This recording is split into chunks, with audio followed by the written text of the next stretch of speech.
What's going on, guys? Welcome back. This is the final part in this three-part series about color grading, and in this episode we finally get into the actual process of color grading. I'm gonna give you a walkthrough of what I do, but before I do that, I just want to really emphasize this point. You're going to see me move a bunch of sliders. You're going to be tempted to try to copy those exactly as I'm doing. Don't think of this as a carbon copy that you have to emulate and that's how you color grade, because as I was explaining in the previous video, every photo is different. And what that means is that one process is not going to work the same for another photograph. So don't make the mistake of thinking that this is a hard recipe that you have to follow. Think of it more as a guide to what these tools can do, of a different way that we can use the same tools that we've been using all along. I don't want to teach you what to think. I want to teach you how to think so that you can implement your own methods and your own likes and your own preferences with these techniques. Okay, now we can start. So I'm going to delete all of this and I'm going to start from scratch. Now, if we were going for the high contrast, super strong skin tones, dark, moody background, that's what I have in mind. I'm going to start first by making a hue saturation layer. I'm going to set the hue saturation layer to multiply so that it doubles up and brings down the exposure. This is a little bit too saturated, so I am going to desaturate it just for now. I might bring it back a little bit because I'm also going to bring down the opacity of this effect, because this is a little bit complicated because his skin tone and her skin tone are almost on the opposite side of the spectrum, so I have to balance between the two of them. So I think I'm gonna start right here. Then I can, you know what, I'm gonna leave the saturation alone for now because I want to bring the saturation to each channel that I want to individually. Okay, now I'm going to make a group for now. Okay, so we're starting. Now I want to make these super poppy colors that we've seen. I'm gonna make a new hue saturation layer. And I'm just gonna sample the color of the sky. I want to make it that weird, fake greenish sky that we see, for example, in the Gucci ads that I showed you. Okay, I'm gonna bring up the saturation. Okay, now I'm going to fix or change the skin tones. I want to bring a little bit more yellow to them, and I'm going to. So I'm changing the hue of the reds. So you click on this icon right here to select the proper color channel, and then just drag the hue of saturation or lightness or whatever you want to modify. And eventually I am going to target their skin tones independently. I can do some of the general stuff together, but I want to do it independently. Okay, it's starting to take shape, but before going into color, I want to start getting some of the contrast that I want. So below this hue saturation layer, I want to add a black and white adjustment layer. I'm going to bring it below it. And I'm going to change its blending mode to, I want to say soft light, but let me start with luminosity first. And I am going to bring down the cyans. I am going to bring down the blues. I want to be careful not to make this completely black. Now I'm going to bring up the reds to create more contrast in them. Maybe the yellows as well. There aren't enough magentas, but there are on her lips, so I'm changing that a little bit. Okay, so now it's starting to look a little bit more like what we saw in the final image. Let's see what else we can do. Let me add, let me add another black and white adjustment layer, but this time in soft light mode.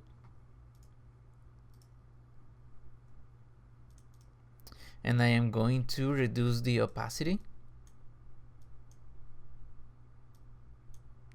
You know what, I'm going to, before that, I don't remember if I talked about this. We have this, if you double click a layer, it brings up the layer style dialog, and you can do what we call the blend diff mode, which is to hide or show the layer or the adjustment layer in terms of shadows or brightness. So I'm going to bring this up a little bit.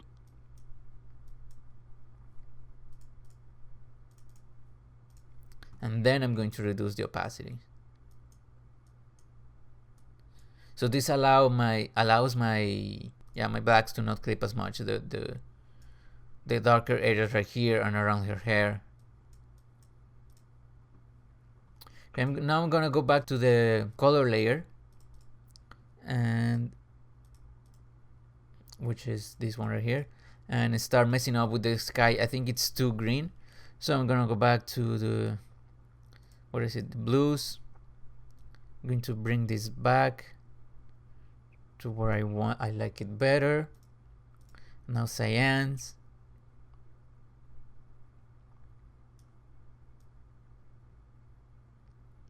I'm increasing the saturation. Now yellows, because I know that if I click on their skin tone, it's going to send me to the reds, but I know that there's also yellow in the skin tone, so that's what I am messing with right now. And if you're ever not sure about what colors you are manipulating in the hue saturation dialog, just go to the extremes and you're gonna see, okay, that's the part that I am targeting at the moment.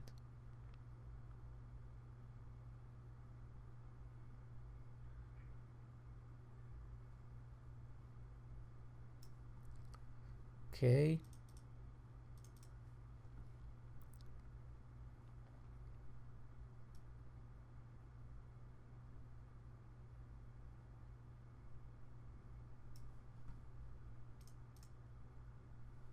Okay, now I'm going to create a new selective color layer, and I want to see if I can bring back some of the darker areas a little bit. The trick of doing this is to do it without losing contrast. So I don't think I can for now, but I can go back and reduce the opacity of this black and white layer, and make the white areas pop a little bit more to bring back the contrast. So if I reduce the opacity on this layer, it not only brings back the blacks, but it's also bringing down the whites, because this is like it's essentially a contrast layer, what I'm doing here with the black and white adjustment, with this one set to soft light. When you set up the black and white adjustment layer to something like luminosity, I see it's more about changing the luminosity of each individual channel. When I set it to soft light, it's about contrast. Okay, now we have this selective color layer. It's similar to the hue saturation layer, but I feel that sometimes it's a little bit more refined. So for example, you have your basic color channels, red, yellows, green, cyan, blues, magentas, just like on the hue saturation. But in here, if you want to have more precision, you can have that. So for example, I have the red channel selected, and you can add or remove black to the red channel, which brings up the brightness or reduces it. And you can also say, well, this red needs a little bit more yellow. So I have the red channel, and it gives me the cyan, magenta, yellow, and you know, cyan and red are opposite, magenta and green are opposite, and yellow and blue are opposite.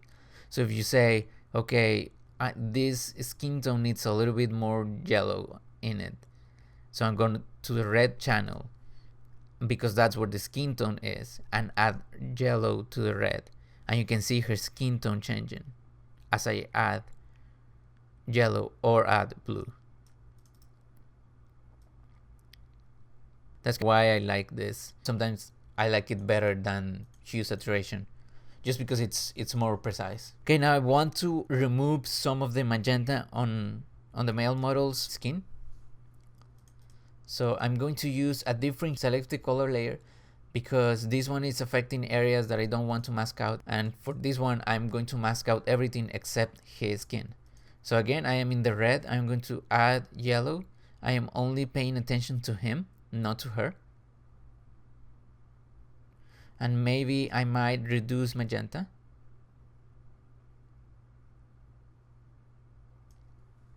Alright, now I'm just going to Command or Control I to inverse the mask as long as the mask is selected. I'm going to paint on the mask with a white brush tool.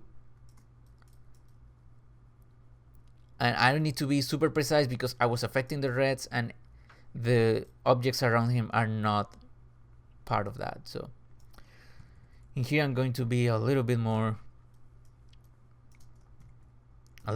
careful not to invade her arm, and make sure you are at 100% flow and opacity.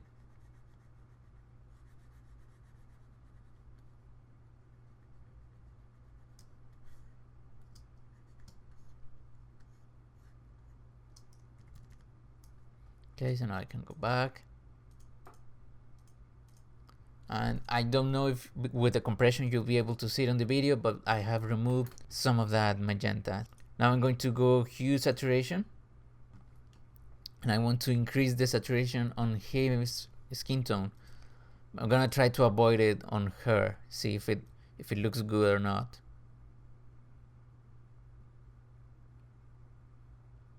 This is just to make the colors pop, because the sky is super saturated and I kind of want them to follow the same rules. I kind of like the saturation on both of them. I think I'm going to keep it like that. I think we can be done. There is some color strangeness going on in his shirt.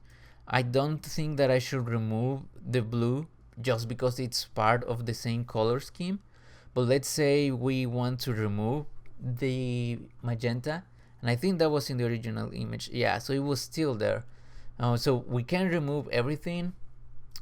Let's try removing only the magenta first. And this is more color correction than color grading, but because color grading made the problem more apparent, it's normal to having to come back and do this. So I don't want to grab the blues. Let me see. Okay, that was the magenta.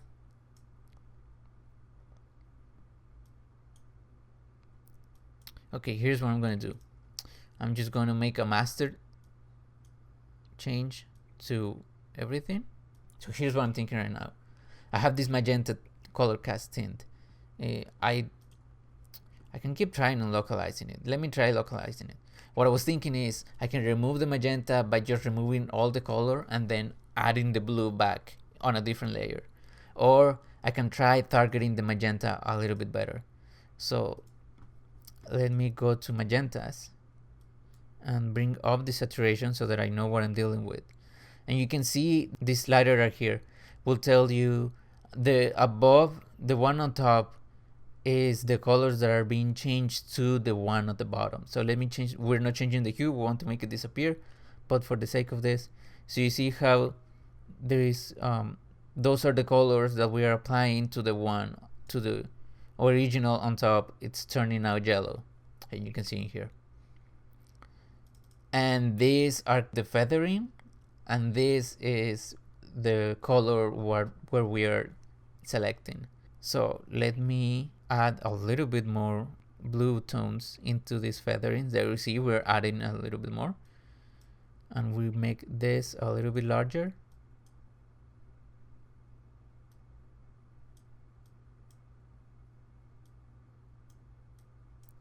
And maybe move the entire thing. Okay, I think that's what we want. Let me reduce the saturation. There you go. We got rid of the magenta. Just to be sure that we are not affecting other parts of the image, I'm going to inverse this selection, and I mean this mask, and just painting only on the shirt.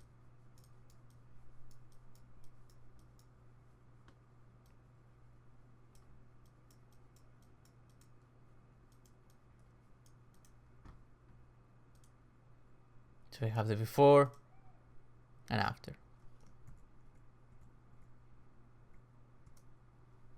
Okay, I think that was a quick and easy demonstration on color grading. One last tip that I can recommend to you is step aside, step away from your retouching work, especially when it comes to color grading, and come back to it 20 minutes later, an hour later, and see if you still like it. Because we get used to what we're seeing, and then we stop seeing the mistakes that we're making when we're starting to go overboard. Too much contrast, too much saturation, not enough saturation, weird skin tones.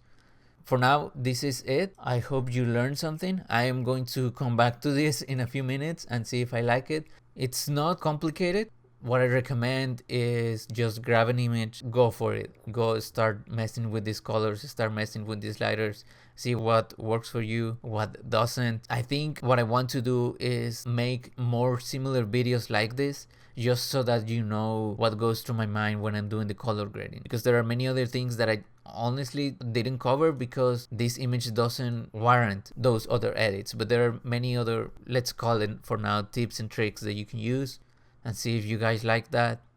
Anyways, if there's anything that you feel that you want me to cover more deeply, anything about these adjustments, let me know and I will do that. From now on, we're done.